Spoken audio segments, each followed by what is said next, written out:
Salut à tous et bienvenue sur expériencedegeek.com. Aujourd'hui, je vais vous faire un petit déballage complet du MyBook Studio que j'ai commandé sur le site d'Apple directement avec un câble Thunderbolt pour brancher sur une carte d'acquisition vidéo qu'on m'a gentiment prêtée. Il s'agit de l'Intensity Thunderbolt Extreme de la marque Blackmagic. Alors, je vais m'attarder plus particulièrement sur le déballage du disque dur que j'ai commandé aussi, qui est lui compatible FireWire 800 USB 2 et qui a une capacité de 3 TO. Alors voici donc la boîte. Comme vous pouvez le voir, le disque est en aluminium brossé exactement comme l'iMac. Vous avez donc deux ports FireWire, un port USB, le port d'alimentation et un port de blocage qui nous permet de mettre une sécurité dessus. Alors je vais essayer de vous déballer la boîte sans trop abîmer quoi que ce soit. Donc voici le contenu de la boîte. Nous nous retrouvons donc avec le disque dur en question, que je vais essayer de sortir sans faire tomber. Voilà. Donc le disque dur en question, comme vous pouvez le voir, il est en aluminium brossé. Il a des aérations sur les tranches. Donc vous pouvez voir que là il y a les ports FireWire et USB. Au niveau de la tranche, nous avons un voyant lumineux, rien d'autre.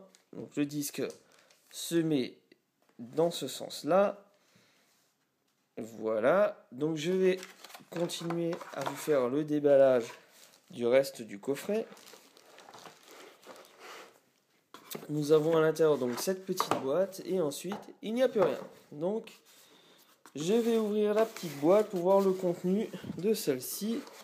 Voilà, alors à l'intérieur, qu'est-ce que nous avons? Nous avons un câble FireWire, un câble USB, nous avons sur la droite le bloc d'alimentation avec l'embout pour la prise française, étant donné que nous avons une prise américaine actuellement dessus.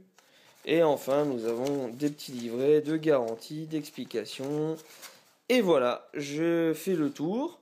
Alors, ce que je vais faire, c'est que je vais couper la vidéo et on se retrouvera très prochainement pour vous faire le test complet du disque dur. Allez, ciao ciao! Et nous revoici après le déballage du MyBook Studio 2 pour vous faire un petit test directement sur la machine pour vous montrer comment le disque dur se comporte. Alors, chez moi, il est ici, c'est le MyBook. J'ai changé l'icône du disque comme je vous ai appris à le faire sur le site. Et comme vous pouvez le constater dans lire les informations, le disque est bien reconnu en ayant une capacité de 3 TO. J'ai 2,4 TO de disponible étant donné que je m'en sers comme support de stockage, de backup de tous mes disques. Alors je vais vous montrer un petit peu comment que ça se passe. Comme je vous ai montré sur le site, j'ai utilisé la fonction R5. Donc je me suis créé un petit shell de terminal. En double-cliquant dessus, je lance la commande. Donc exactement comme je vous ai montré sur le site. D'ailleurs, je peux peut-être vous montrer en même temps. Donc c'est http://expérience, j'ai fourché sur le doigt, de geek.com. Donc je vais me connecter directement. Je vais aller dans Backup à incrémentation. Et pour vous montrer un petit peu mon exemple, voilà ce que j'ai fait. J'ai fait la commande sudo r5 orov delete progress ignore error stat, volume à sauvegarder, volume de destination. Donc en gros, je peux vous montrer avec TextEdit ce que ça donne exactement. Donc moi, mon fichier comporte donc 3 lignes de commande. Un qui va me faire une sauvegarde de mon disque interne du Mac, donc le Western Digital de 1 TO. Moi, mon disque Western Digital 1 TO a été partitionné en deux. Donc, il y en a une partition qui sert de sauvegarde, une partition qui me sert de time machine. Ensuite, je sauvegarde aussi mes deux volumes NAS. Donc, moi, j'ai un volume MyShare et OpenShare, deux volumes différents. Le MyShare est uniquement disponible avec cryptage, mot de passe et identifiant, alors que l'OpenShare est disponible à tous les appareils de mon domicile qui partagent ma connexion internet. Donc l'OpenShare en fait me sert à stocker les films que je regarde directement sur la box de Numéricable ou sur ma PlayStation 3. Donc je vais vous montrer juste le lancement de la commande pendant qu'on y est. Donc là, la commande se lance, je rentre mon mot de passe, je fais entrer et voici ce que ça peut donner. Donc comme vous pouvez le voir, il va lister tous les fichiers qui sont manquants. Donc là, vous pouvez voir que j'utilise OnePassword pour gérer mes mots de passe. Donc il liste tous les fichiers qui sont absents du backup, donc du MyBook, et il va les répertorier. Une fois qu'il les a répertoriés, il les récupère automatiquement sur le MyBook Studio et il me les enregistre, il me fait un backup complet de tous mes disques.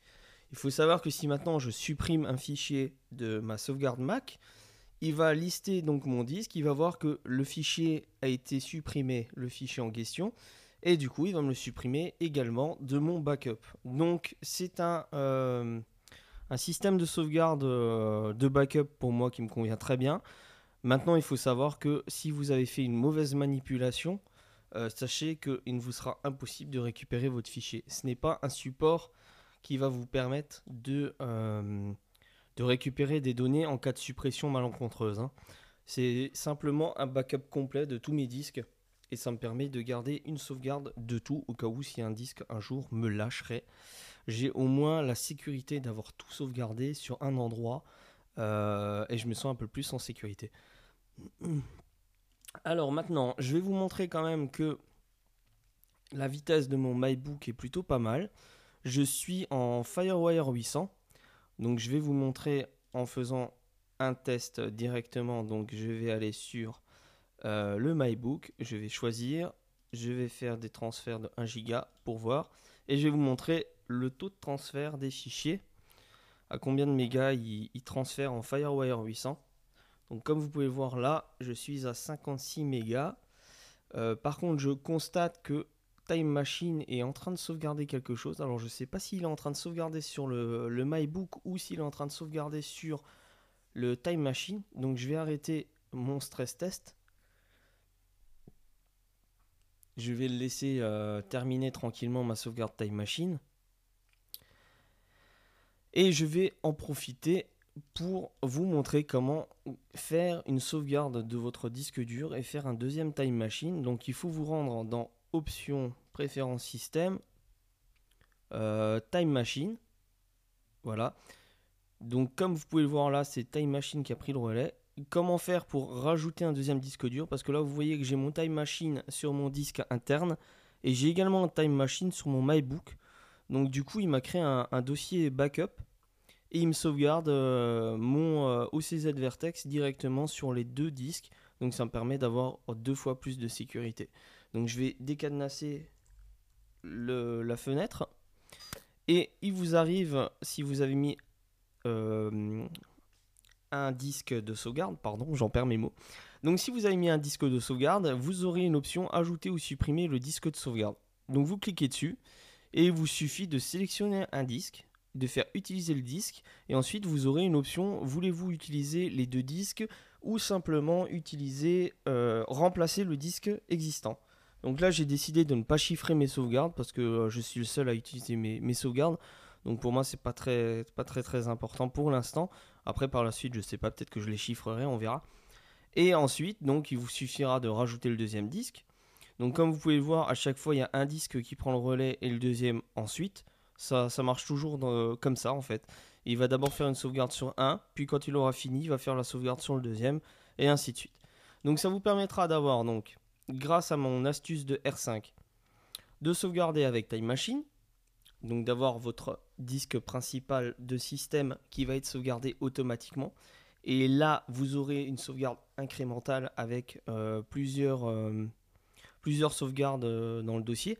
Donc ça vous permettra de revenir en arrière si vous avez supprimé un fichier par mégarde. Et ensuite, j'ai des sauvegardes de mon disque interne, donc Western Digital du Mac, plus encore mon NAS, qui se fait automatiquement grâce à ma sauvegarde R5. Donc voilà, comme vous avez pu le voir, le disque se comporte plutôt pas mal. Ah, j'ai oublié de vous parler d'une chose importante, c'est que à la livraison du disque, quand vous l'installez, vous aurez dans le disque lui-même une application pour installer directement sur votre Mac qui s'appelle Western Smartware. Ça vous permettra, grâce à l'application, l'utiliser le MyBook Studio comme une fenêtre, enfin comme un disque Time Machine, mais directement avec l'application du MyBook Studio.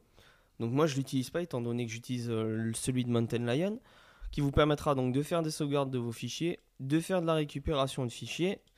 Et enfin, dans les paramètres, vous pourrez configurer le logiciel en gardant les historiques de fichiers. Donc par exemple là je vais en garder un. La vitesse de sauvegarde qui permet de réduire la vitesse pour accélérer le système en réduisant la vitesse. Donc ça peut être intéressant de le suspendre jusqu'à ce que l'ordinateur devienne inactif. Le dossier de récupération qui vous permettra donc de récupérer vos fichiers sauvegardés avec le logiciel. Et enfin les préférences qui permet de vérifier automatiquement les mises à jour. Suite à ça, nous avons encore les paramètres, je vais revenir en arrière, du lecteur. Donc le lecteur permet de mettre un mot de passe pour accéder au disque. Donc si vous n'avez pas de sécurité, ça fera très bien l'affaire. Permet d'enregistrer le logiciel, enfin le MyBook Studio directement sur Western Digital, de faire un diagnostic rapide et un test des lecteurs, enfin du lecteur pour être plus précis, de mettre la veille sur la machine, moi personnellement je la mets jamais, et enfin d'effacer complètement le lecteur directement via l'application. Donc voilà, c'est plutôt assez complet. Moi personnellement j'ai eu quelques soucis de mise en veille du disque intempestive. Alors pour régler ça, je suis allé dans préférences système, dans économiseur d'énergie, et j'ai désactivé suspendre dès que possible l'activité des disques durs. Ça permet d'avoir le disque constamment activé, parce que à chaque fois qu'il se désactivait et qu'il se réactivait, ça mettait un petit temps de quelques secondes, mais qui me faisait complètement planter le Mac et me faisait la petite roue colorée jusqu'à ce que le disque soit réactivé. Donc c'était plutôt pénible. Moi personnellement, je préfère que le disque soit activé continuellement et qu'il me fasse mes sauvegardes à chaque fois que je clique sur mon petit dossier. Donc voilà, un super disque dur. Comme toujours avec Western Digital, les disques durs, c'est leur spécialité. Moi, je suis amoureux des Western Digital au niveau des disques durs. Je trouve que c'est pour moi les plus fiables et les meilleurs disques durs que j'ai eu à tester. Et au niveau du prix, du tarif, Apple a proposé le produit à un tarif vraiment inférieur à tout ce qui se trouve sur le net. Donc pour moi, ça a été une petite aubaine de commander directement le disque. Et sinon, un excellent produit avec pas mal d'espace de stockage. Le seul petit reproche que j'aurais à lui faire, c'est que c'est une version qui a un seul disque dur et que j'aurais aimé avoir deux disques durs pour pouvoir faire du RAID dessus directement. Mais bon, ça c'est... je suis un petit peu tatillon, on va dire. C'est vraiment alternatif, facultatif, pardon, voilà. C'est le mot que je cherchais. Donc c'est plutôt facultatif. Et je vais y arriver, vous inquiétez pas. Et sinon, mis à part ça, c'est un excellent produit qui est plutôt petit, donc qui s'intègre plutôt pas mal, qui a un petit design alu-brossé, donc qui va très bien avec le Mac et qui fait extrêmement bien son travail. Donc voilà, j'espère que ce petit test vous aura plu, qui vous aura peut-être donné envie de commander le MyBook Studio pour vos sauvegardes. Et moi je vous dis à très bientôt sur expériencedegeek.com. Allez, ciao ciao.